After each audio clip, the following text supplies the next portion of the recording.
影集跟电影的逻辑不太一样，影集其实是更长的，所以你有更多的叙事空间和时间，可以让带领观众进去。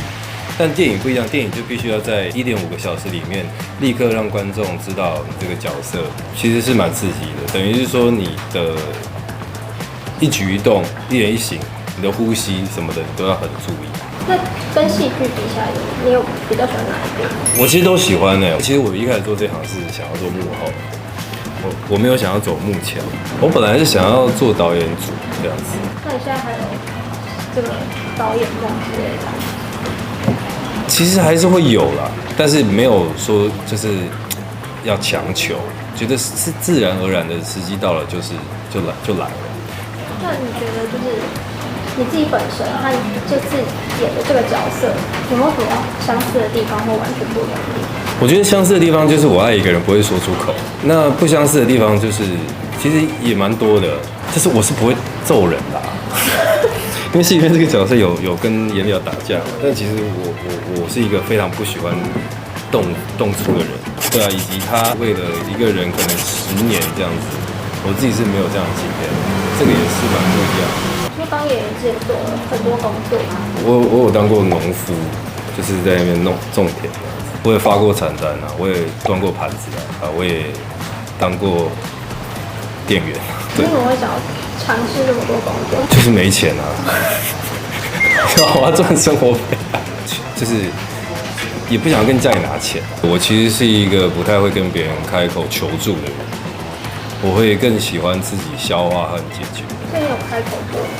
有啊，是为了什么事情？因为我现在想要就是转型嘛，那我也是做了蛮长一段时间的，所以还是需要一些业内专业人士的帮助。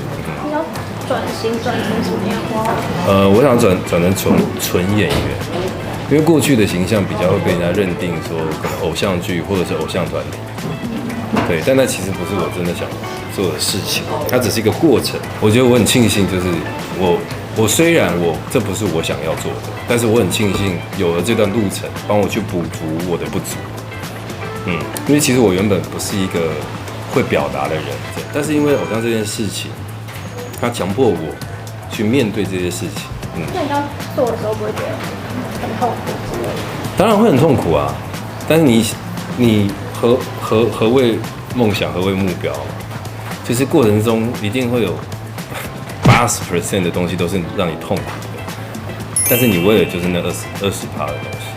那你就是就电影里面就是还蛮多就是时序的穿插。如果时间可以倒转的话，你最想回到什么？那你可能刚出生的时候吧，因为我有点完美主义，我会希望各个东西都尽善尽美。这个就是一个追求内心的成就感。所以对我来说，就是我很需要这个东西，我很需要感受我自己活着。对，我很需要这样的刺激，它会累积成你的能量，让你的表演变得与众不同。那这次就是拍这部电影，有什么地方是你觉得应该可以更好的？我现在回想起来，我都会觉得可以更好。可是也许这个东西在那个当下就是最棒的。所以我觉得这个感受很棒，是因为你每一次结束完之后，你都知道自己还可以哪里还可以再进步。以前会觉得天哪，我怎么这样呢？怎么那样？但是后来学会了如何跟自己相处，跟等待的艺术，让自己追求心里面的一个平静，你就会发现一切都会开始好转。在电影里面，你演的这个角色是有喜欢雨欣的吗？这是拍这部片想要带给观众的东西。整部片，陈燕这个角色都没有说到任何一句话或者一个字说他喜欢谁，那就留给观众自己去判断。如果就是你跟朋友喜欢上一个人，你是会让步的人吗？还是会？我会让步啊，是我的就会是我的，不会是我的，我怎么抢也没有用，因为我也不是一个很主动的男孩子啊。所以目前没有遇过这种状况，没有让你觉得可以开口的状况。什么时候？其实都多多少少都有遇过。对我的告白都很烂，就是可能对方就是说什么，为什么你愿意这样陪伴我这样？我就说，因为我觉得你很可爱，就这样。然后就这样，然后就在一起了。没有在一起。告白。这算什么告白啊？这算告白吗？我觉得算吧。你是外貌协会啊？我不是外貌协会的，那你是一见钟情派还是日久生情？我觉得我是日久生情。我喜欢就是有想法的人。对因为我很喜欢交流，长怎么样不是重点，就是好看的皮肤千篇一律嘛，有趣的灵魂万里挑一嘛。最近没有这种人出现。就我自己啊，我跟我自己谈恋爱。恋爱对你来说是很重要的东西吗？恋爱对我现阶段来说不重要，对我来说，现阶段我其实也没有特别想要去谈恋爱或者是干嘛。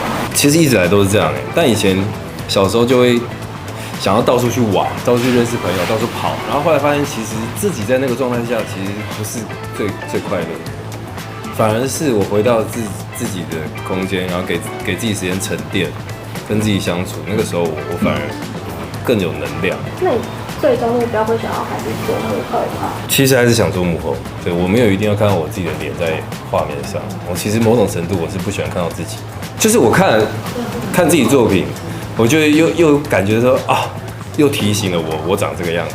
最后想要问一题就是施柏宇在里面就是他生命就剩不到1年嘛，那如果是你自己就是生命剩不到1年，你自己会想要做什么？好好吃饭，好好睡觉，这个是本来生而为人就会做的事情。搞不好下辈子不是当人了，所以我这时候好好体验，好好感受一下